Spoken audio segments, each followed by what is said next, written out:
Assalamualaikum warahmatullahi wabarakatuh. Halo guys, jumpa lagi di channel Iradian Ardi. Kali ini kita melanjutkan lagi perjalanan kita pada event trail Rata 5 di Kota Janto, Kabupaten Aceh Besar. Saat ini kita sedang berada pada area persawahan setelah sebelumnya kita sudah melewati beberapa buah perbukitan dan tanjakan-tanjakan yang lumayan ekstrim. Menurut informasi yang kita dapatkan, selanjutnya tidak ada lagi rintangan-rintangan yang berat.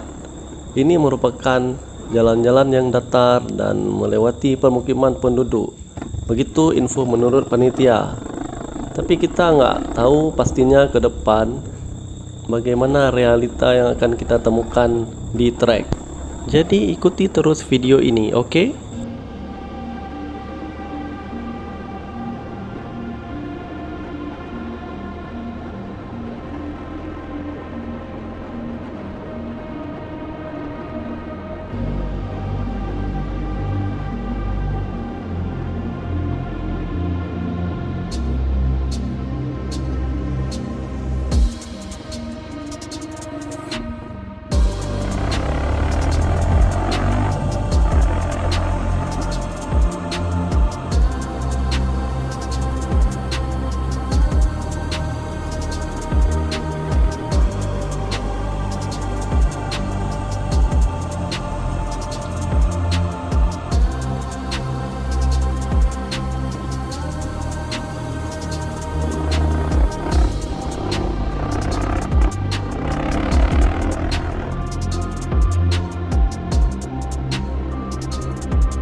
Akar lah bang, baik.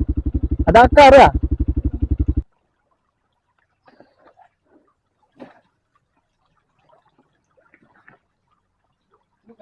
Hah? Itu dulu.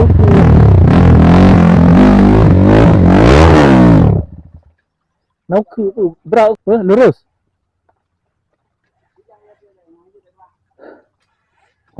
Mana usaha itu nah?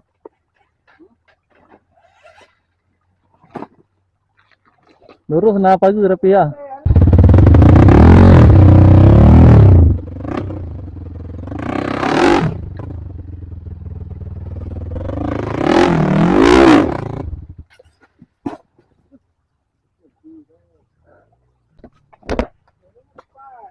Uku. Saya uku. Saya uku. Yêu cái này, Hòn. Cái con đào đấy. Hay bằng. Agak mau record. Oh iya, berat uku hai. Oh, tile mana itu mau kena sang? Ikoh dalam pintar, mak kibai pun lewatnya ji. Ikoh dalam pintar ke dia, wak ipu lurus benar. Hai Sadam. Uku mau kemas pas. Benar orang kemarin. Aduh. Saddam Hussein. Panjang kali trek. Enak. Enak kan? Enak, tenaga dah habis kita nih bro.